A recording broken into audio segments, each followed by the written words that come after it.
muchas gracias a la Fundación, a la editorial y a todos vosotros por estar aquí. Voy a hablar 3 minutos para presentar brevemente el libro de Timothy antes de que él tome la palabra en el atril. Es un libro estupendo.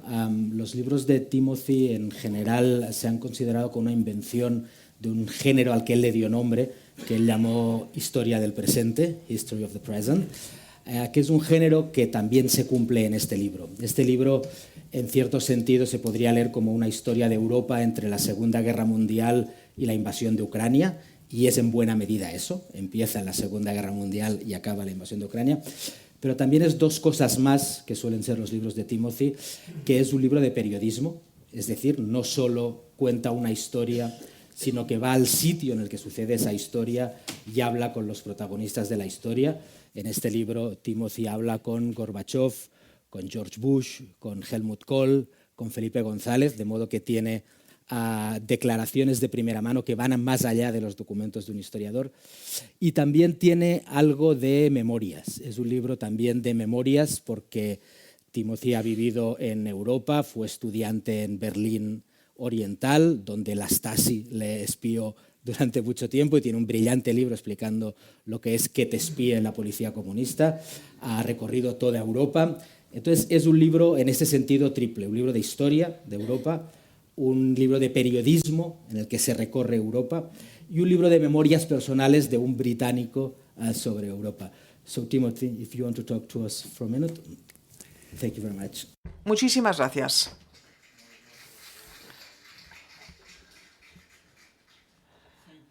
Muchísimas gracias por estas palabras tan amables. Estoy encantado de estar de vuelta en Madrid. Es un momento dramático, desde luego, pero estoy encantado de estar aquí.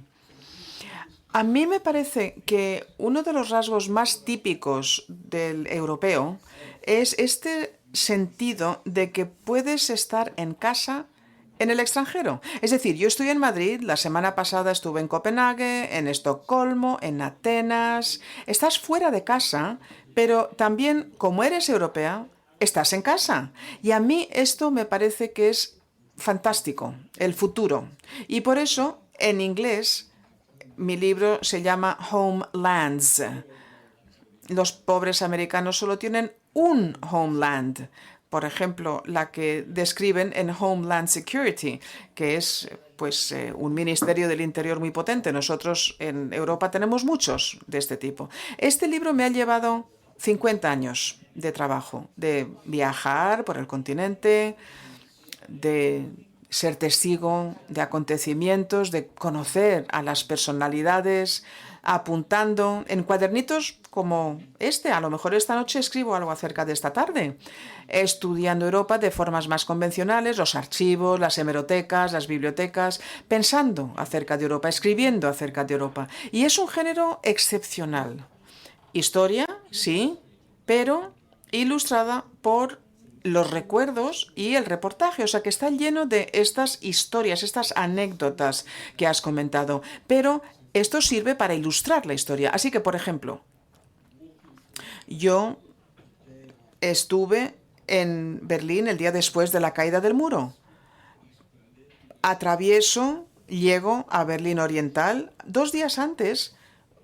Por hacer ese mismo cruce, hubieran perdido la vida quienes se hubieran usado. Y me encuentro con un joven berlinés que ve un póster y el póster dice: solo hoy podemos decir que acabó la guerra. Esto no es una anécdota, yo creo que es una verdad. Solamente en el 89 podemos decir que verdaderamente se acabó la guerra para Europa en su totalidad. 2 años después estaba yo sentado con Helmut Kohl en su despacho en Bonn. Helmut Kohl acaba de conseguir la reunificación de Alemania. ¿Alguno de vosotros conoce a Helmut Kohl? Algunos sí, ya lo veo. Bueno, pues Helmut Kohl era enorme, era gigantesco, alto y hermoso. Bueno, pues ahí estaba, como un gigante, y me dice: por cierto, profesor, ¿se da cuenta de que está usted sentado hablando con quien ha heredado todo sucedido a Adolf Hitler? Bueno, ahí se paró la conversación. ¿Qué dices? Bueno, tendría que haber dicho, bueno, estuvo el almirante Ernitz entre Hitler y usted, porque de hecho él fue el último canciller antes de Kohl, pero la verdad es que me quedé paralizado y no supe decir nada. Pero claro, Helmut Kohl lo decía y por una buena razón. Estaba apuntando algo importantísimo. Decía, yo soy consciente de la carga de responsabilidad. Hitler quería que el techado de Europa fuera alemán, pero yo voy a dejar un techado europeo sobre Alemania. Pasan 3 años y estoy en San Petersburgo. Bueno, camaradería, oeste, occidente, Rusia, pero hay un hombrecillo con aspecto desagradable. Es una especie como de pseudoayudante del alcalde de San Petersburgo que el segundo día de la conferencia enturbia el buen humor porque pita y dice: recordemos que hay territorios que siempre históricamente han sido rusos y en la Federación Rusa estamos comprometidos para con ellos. Y hace referencia a la Crimea. Hay 35 millones que viven fuera de Rusia y nosotros nos corresponde cuidarles. Estamos hablando del 94. ¿Qué os parece? Se llamaba Vladimir Putin este hombrecillo. No me digáis que esta ampliación de la OTAN, que arrancó 5 años después, es la causa de esta agresión. No.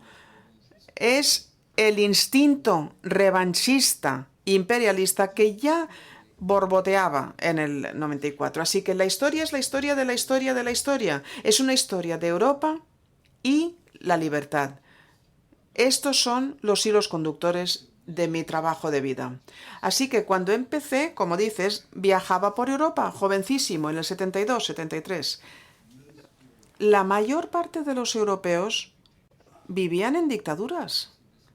Esto va a sorprender mucho a muchos jóvenes europeos, pero recordemos, 289 millones de europeos vivían en democracia, 389 millones vivían en dictaduras. O sea, no toda Europa detrás del muro de Berlín. No, Grecia, Portugal y España también estaban ahí. España era una dictadura en ese momento. Y empezando con esa maravillosa finalización de las dictaduras en el sur de Europa, a la mitad de los 70, y así, a brochazos, pues vemos una curva en ascenso. Vemos como la libertad y la democracia pasan como un velo por encima de Europa. Europa y libertad, el 89, llegando a Europa Central, los Bálticos, el sudeste, Ucrania y sin precedentes una ampliación de la Unión Europea y Occidente geopolítico. Si es miembros en el 72, 27 llegado el 2007. OTAN, 15 miembros en el 72, 26 en el 2007. Por supuesto que no fue un periodo sin interrupciones, no. 5 guerras en la antigua Yugoslavia, estuvo también las Torres Gemelas, pero bueno, es un ascenso. Es interesante recordar que el 11 de septiembre, el ataque a las Torres Gemelas, no parece que es el momento más importante en Europa. Lo es en Medio Oriente y lo es en Estados Unidos, pero en Europa el año es el 2008. De manera simultánea se da la crisis global y Putin se hace con 2 grandes trozos de Georgia en el verano-otoño del 2008. Y ahí se desencadena una cascada de crisis durante 15 años. La crisis financiera da lugar a la gran recesión que conocen bien los españoles. Luego Orbán empieza a amenazar la democracia en Hungría. O sea que ahora hay un Estado miembro de la Unión Europea que no es democracia. En el 2014 vemos que Putin hace lo que había amenazado con hacer. Va y agarra la Crimea. Y arranca esa guerra en Ucrania, porque los ucranianos siempre nos lo recuerdan. Esta guerra no empezó el año pasado, esta guerra empezó hace más de 9 años. En el 2015, la crisis de los refugiados, Brexit, Trump, el populismo, COVID, y hasta el 24 de febrero del 22, que es el comienzo de la mayor guerra en Europa desde 1945, como acabas de mencionar. Así que sin precedentes. Vemos que el principio del libro y el final del libro son guerras en Ucrania.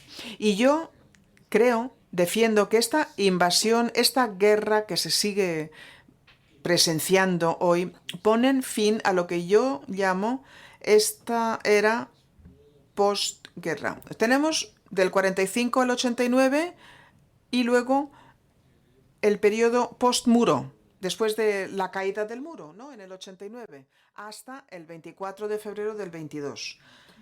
Y una de las preguntas, bueno, hay varias preguntas. Una de las preguntas es acerca del asunto de ¿por qué? ¿Qué pasó? ¿Qué se estropeó? ¿Por qué? Después de que todo aparentemente fuera tan bien durante tanto tiempo, ¿por qué este declive? ¿Por qué este declive? ¿Por qué esta serie de crisis? En gran parte por ibris, ¿verdad? Distintas caras del ibris y un error fundamental subyacente, error en cómo nos planteamos la historia. Básicamente, a principio de los 2000, llegamos a pensar que sabíamos hacia dónde se dirigía la historia y que tal y como habían ido las cosas, bastante bien, pues las cosas seguirían yendo bastante bien. Así que historia con minúscula, historia con mayúscula. Hegeliano, ¿verdad? Pero no. En la historia no hay nada ineludible, no hay nada inevitable. Y esto son buenas noticias también, porque si la continuación de esta curva ascendente no es inevitable, tampoco es la continuación de la curva negativa en la que nos encontramos ahora mismo. Siempre, siempre depende de nosotros. Y esto es a lo que voy en el libro también. Yo les digo a mis hermanos europeos, como inglés, a los jóvenes sobre todo, dais por supuesto que Europa va a existir. Y yo tengo que decir a los jóvenes, ¿sabéis qué? Hemos construido la mejor Europa que jamás se haya conseguido. Insisto, la mejor. Bueno, si me veis un mejor ejemplo en la historia, si lo veis, pues contádmelo, por favor. Pero ahora está de verdad amenazada.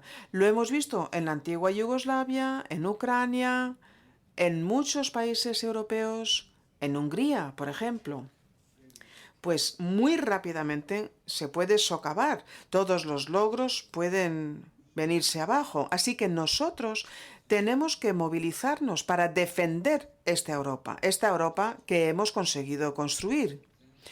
Así que, muy brevemente, esta es la introducción, el prólogo al libro. Y así, ya sé que, a ver, lo bueno de ser historiador es que cuando hablas como historiador, la gente siempre quiere preguntar acerca del futuro.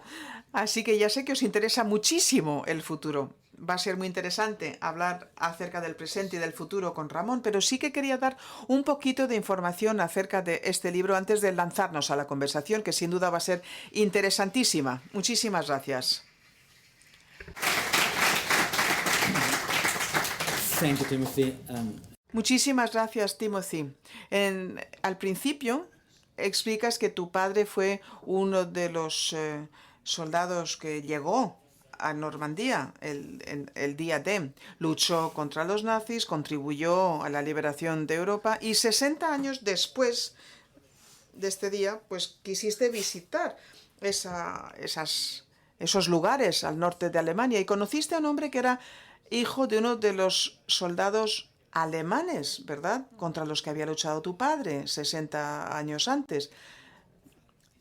Tu padre hubiera podido matar al padre de este otro señor y al revés también, pero os caísteis bien, tenéis más o menos la misma edad, paseasteis por el bosque, donde había habido muchas víctimas, pero más o menos pues os hicisteis amigos. Y luego dices, la identidad es algo que se nos concede, pero también es algo que nosotros tenemos que crear.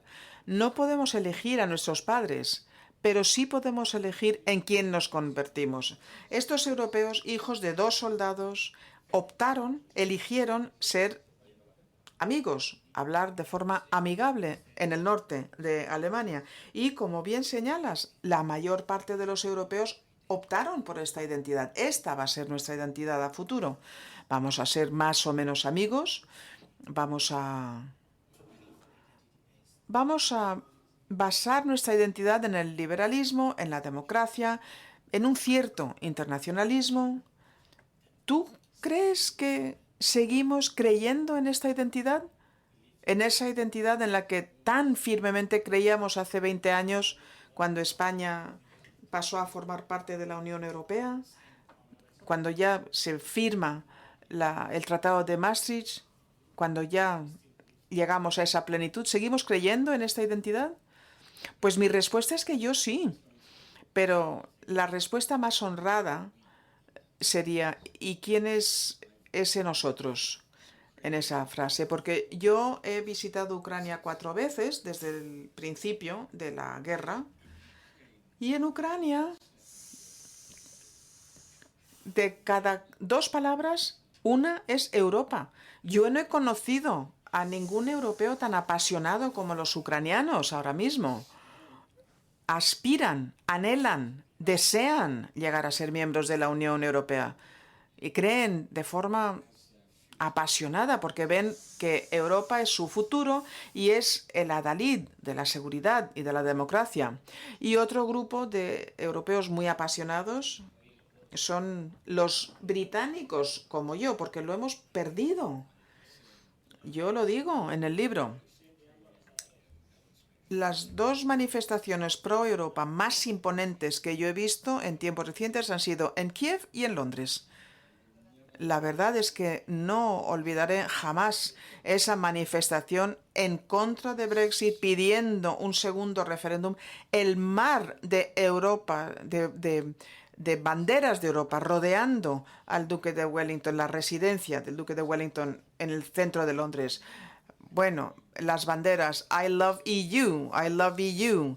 Bueno, yo creo que es una realidad de la situación y creo además que podríamos decir que si vemos cómo se ha defendido el argumento pro Europa en distintos países europeos a lo largo de los últimos más o menos 70 años, pues siempre es la misma forma. Estábamos en un lugar desagradable, queremos estar en un lugar mejor, ese lugar mejor se llama Europa. Europa, pues abundaban en Europa muchos lugares muy malos. En Alemania el pasado nazi, en Francia el pasado de la ocupación, en España la dictadura fascista, en Polonia la dictadura comunista, en Inglaterra el declive político-económico. Todos nosotros teníamos estos lugares desagradables, pero la forma era la misma. Estábamos en un lugar feo, queremos ir a un lugar más bonito, se llama Europa. El problema surge cuando estás ahí. Y este es un problema que empezamos a ver. Hay una generación de jóvenes europeos que todo lo que hemos logrado en Europa lo han dado por supuesto. Y ahora sienten un resquemor, piensan que las cosas están peor, sobre todo en el sur de Europa por la crisis de la eurozona, ¿verdad? Esto seguro que resuena aquí. No están tan seguros de que Europa les garantice ese futuro mejor. Así que yo creo que sí. Sí, tenemos un problema y un problema curiosamente no en la periferia, sino en el corazón mismo de Europa. He leído el libro en español, así que no sé si estoy utilizando las mismas palabras que utilizaste tú al redactarlo, pero hablas acerca de me recuerda. El gen de la memoria ha cambiado en los últimos 70 años. Quizás los fundadores de Europa que recuerdan la Primera Guerra Mundial, la generación de Helmut Kohl, que no eran lo suficientemente mayores, no tenían edad para luchar en la guerra. También hablamos acerca de Schwarzenegger Gittard, es quizás la gente de Felipe González, y luego la generación del 89, la generación que vio cómo cae el muro de Berlín. Y estabas hablando y se me ha ocurrido, igual yo soy miembro de la generación crisis, ¿no? Lo suficientemente joven como para pensar que esa crisis nos va a marcar por siempre. Así que este recordatorio constante que nos recuerda que Europa es el lugar mejor, ¿eso va a cambiar a futuro? Mi respuesta es que la pregunta es buenísima.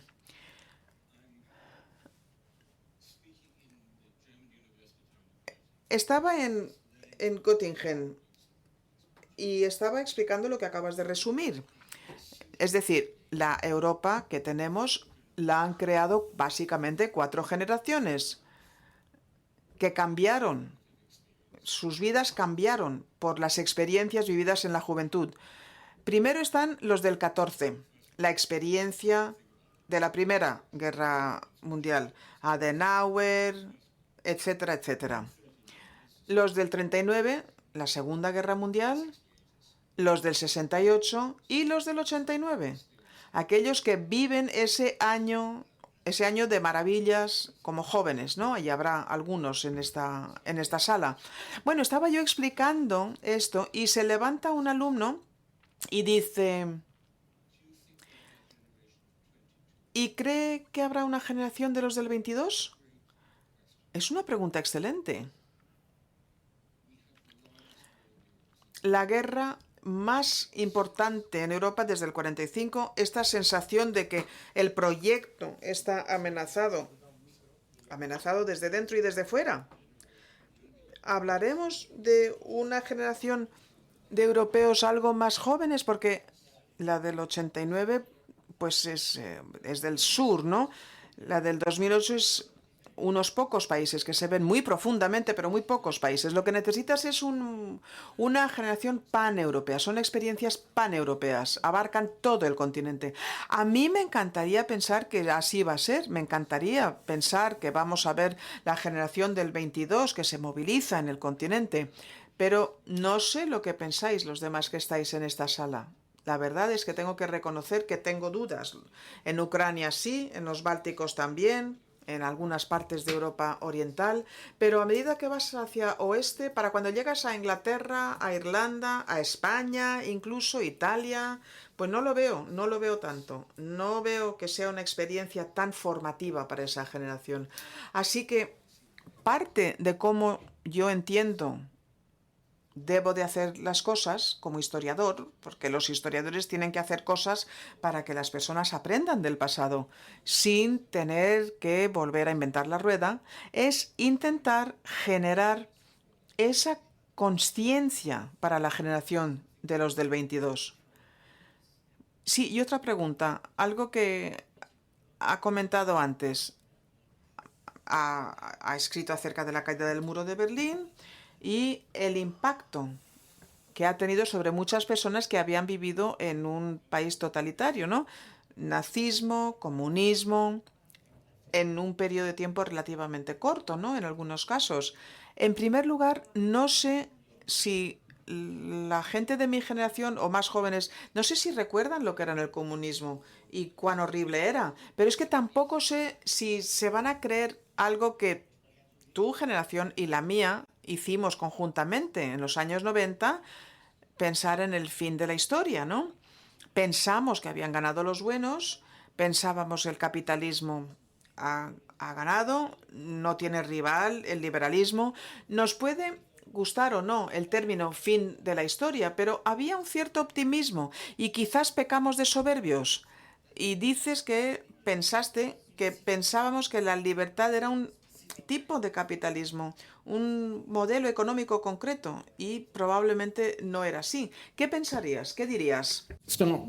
Bueno, vamos a ver, hablemos de la caída del muro de Berlín, porque eso supone un desafío a la forma en la que hacemos que entienda la gente el entusiasmo de estos acontecimientos, a la gente que ni siquiera había nacido en ese momento. Por lo tanto, yo lo digo contando historias humanas. Cuento la historia de mis amigos de Alemania Oriental más queridos. El hijo el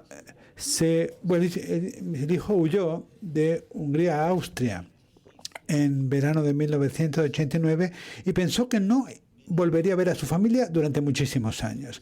Pero hay una estación de tren en Berlín y por la peculiaridad de que la ciudad estaba dividida, el S-Bahn se llama, el tranvía pues pasa por Berlín Este, y por lo tanto hizo una cita con su hermana y su hermano, y estaba en el andén arriba en este tren de Alemania Occidental, pero ellos estaban en la calle de abajo, que era de Alemania Oriental, y se gritaban entre sí: hola, ¿qué estás? ¿Qué está? ¿Cómo estás? ¿Qué tal? ¿Cómo te va?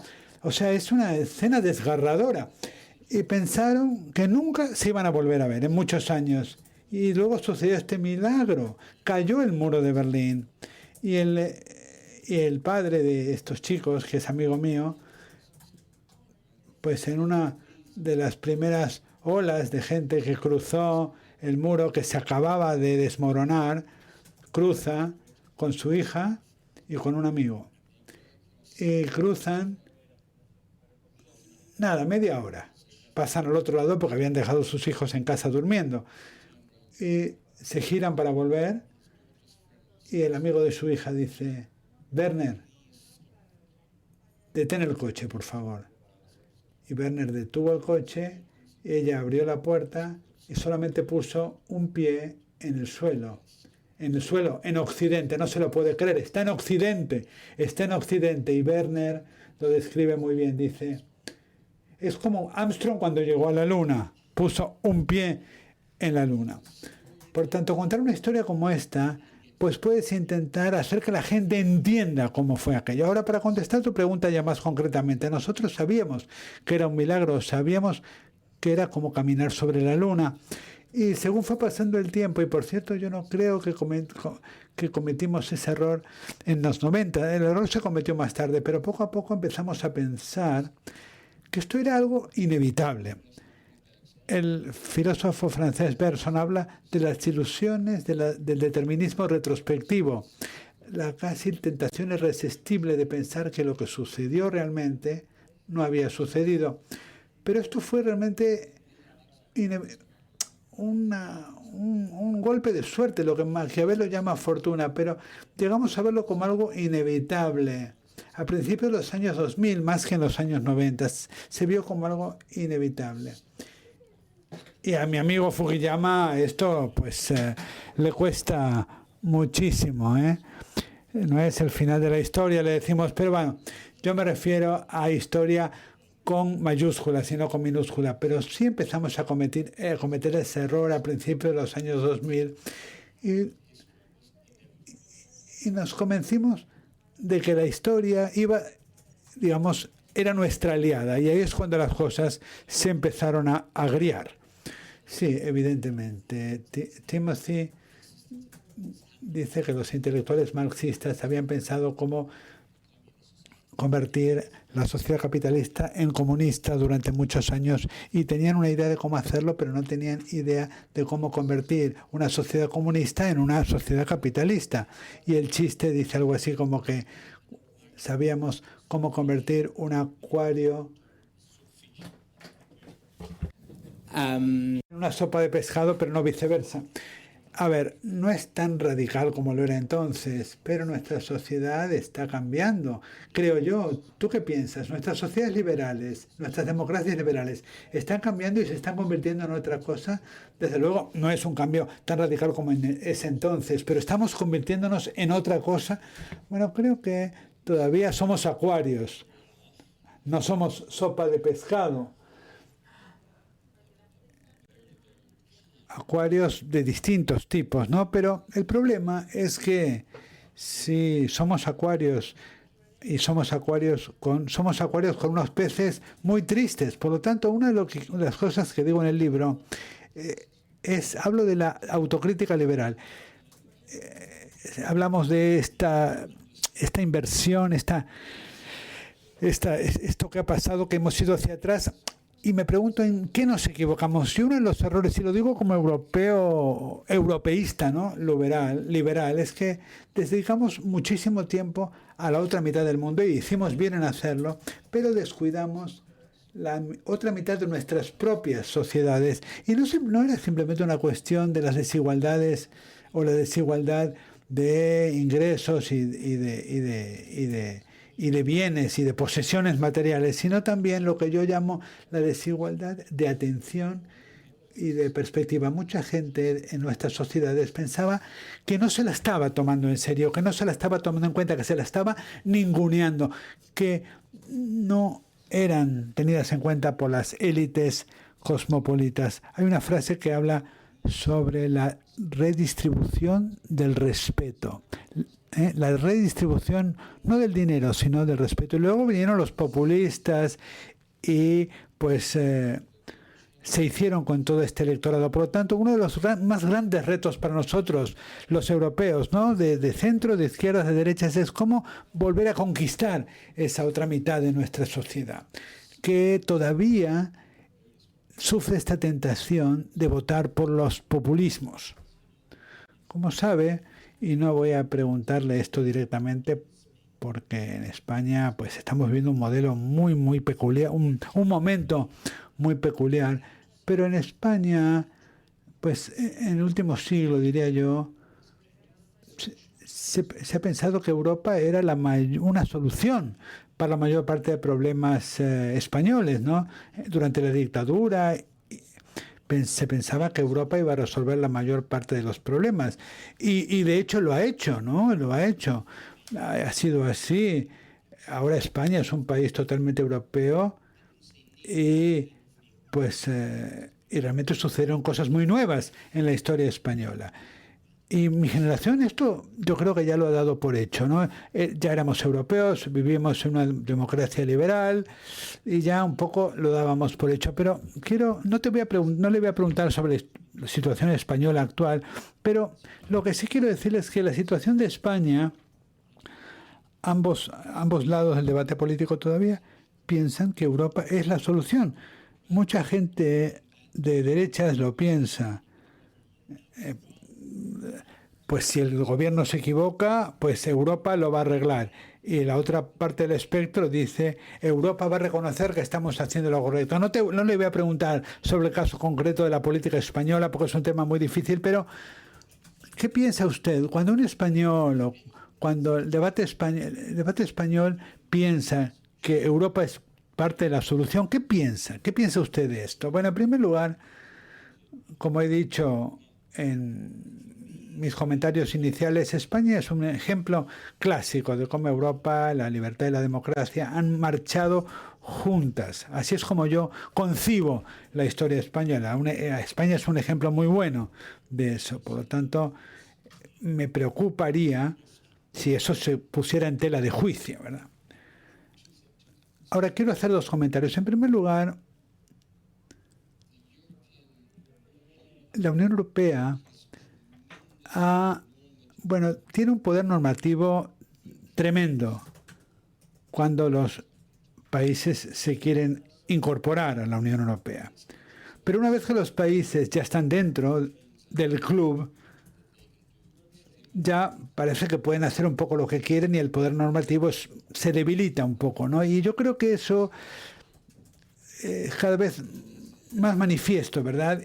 Y pues es un problema importante de la Unión Europea. No voy a hablar en concreto del caso de España, pero me gustaría hablar de un ejemplo muy extremo, que es el ejemplo de Hungría. Otro error que yo y mis amigos hemos cometido es creer que los países como Hungría y Polonia eran democracias consolidadas y que la democracia pues se consolidaría, ¿no? con su adhesión a la Unión Europea. Y luego pues resultó ser que Víctor Orbán pues pudo destruir la democracia húngara, pero valiéndose de los propios fondos procedentes de Europa. Por lo tanto, dando un paso atrás, ¿no?, del caso español, yo creo que el problema es estructural, ¿no? La Unión Europea va a necesitar abordar este problema si quiere que la ampliación sea un éxito. Porque la perspectiva, ¿cuál es?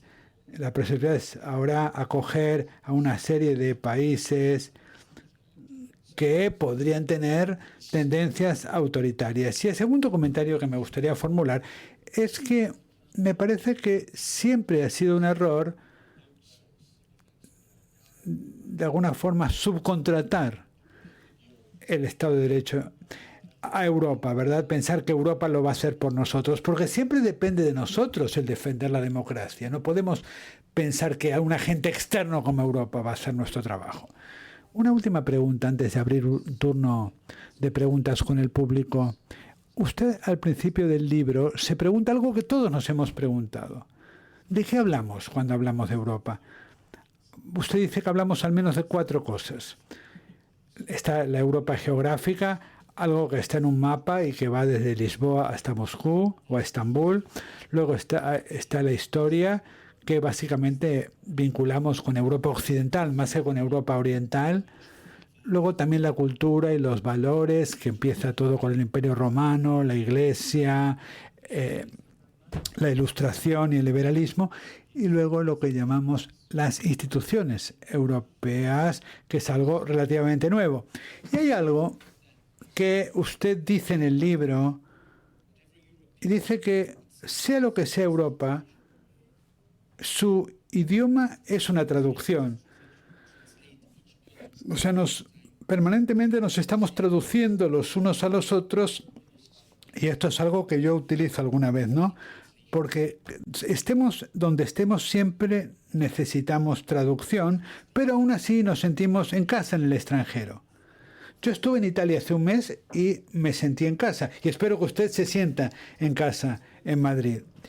Y en el libro usted no menciona esto literalmente, pero pues quizás usted describa una historia de amor, ¿no?, que tiene usted con Europa. En España tenemos una historia de amor con Europa. Entonces, todos estos aspectos, ¿no?, el aspecto geográfico, histórico, lingüístico, pero ¿cuál es su relación con Europa después de estos 50 años en los que ha viajado tanto y ha escrito tanto? Bueno, yo sigo siendo un europeo apasionado, un europeo británico. Y existimos los europeos o los europeístas británicos. Y además estamos intentando regresar. Pero Europa es mi vida. Yo soy un europeísta apasionado. Pero si me permite comentar sobre algo que usted ha dicho, este no es un libro solamente sobre la Unión Europea, es un libro acerca de la Europa real, que incorpora 50 países distintos, con sus gastronomías, con sus formas de ser, con sus formas de vivir, que tienen además muchas cosas en común a pesar de la diversidad. Pero la clave para el futuro de Europa es encontrar un equilibrio correcto entre la unidad y la diversidad. Por lo tanto, durante 2000 años, los europeos hemos tenido esta relación amor-odio con Roma. Por un lado, desde el final del Imperio Romano, hemos intentado recrear el Imperio Romano. Ya en el siglo VI, Teodorico, uno de los líderes bárbaros, intentó hacerlo. Suleimán, Napoleón, o sea, un montón de personajes. Y por otro lado, hemos estado intentando escapar del Imperio Romano, escapar de Roma. Siempre que hay demasiada unidad, los países les dan miedo y quieren romper esa unidad. Por lo tanto, lo que se desprende de esto es que la clave para asegurar el futuro de Europa, especialmente según vamos ampliando la Unión Europea, es no intentar ir a toda pastilla intentando pues crear los Estados Unidos de Europa. Hay que encontrar ese equilibrio tan delicado entre unidad y diversidad, entre Roma y no Roma, y esa para mí es la clave para la Unión Europea y la clave para mantener viva a la Unión Europea en los próximos 50 años. ¿Deberíamos entonces ampliar la Unión Europea? Sí, yo creo que la ampliación es la historia de éxito más grande de la Unión Europea. Si no, España no sería parte de la Unión Europea, evidentemente. Y no solamente eso se debe a que los países europeos quieren ser democráticos y parte de la Unión Europea, sino que también se debe a que ahora estamos en un mundo de gigantes, un mundo de grandes potencias, y no solamente está Estados Unidos y Europa, está Rusia, está China, está India, está Turquía, está Brasil, está Sudáfrica, y en un mundo de gigantes tienes que ser gigante también. Por lo tanto, esa ampliación, yo creo que si se hace bien, también potenciaremos nuestro poder, especialmente si Trump gana las elecciones en Estados Unidos, que es muy posible. Entonces, para defender nuestros propios intereses y los propios valores, tenemos que ser realmente un gigante muy poderoso. Timothy tiene un compromiso a las 8, con lo cual tenemos que terminar. Timothy, thank you very much for your talk. Thank you.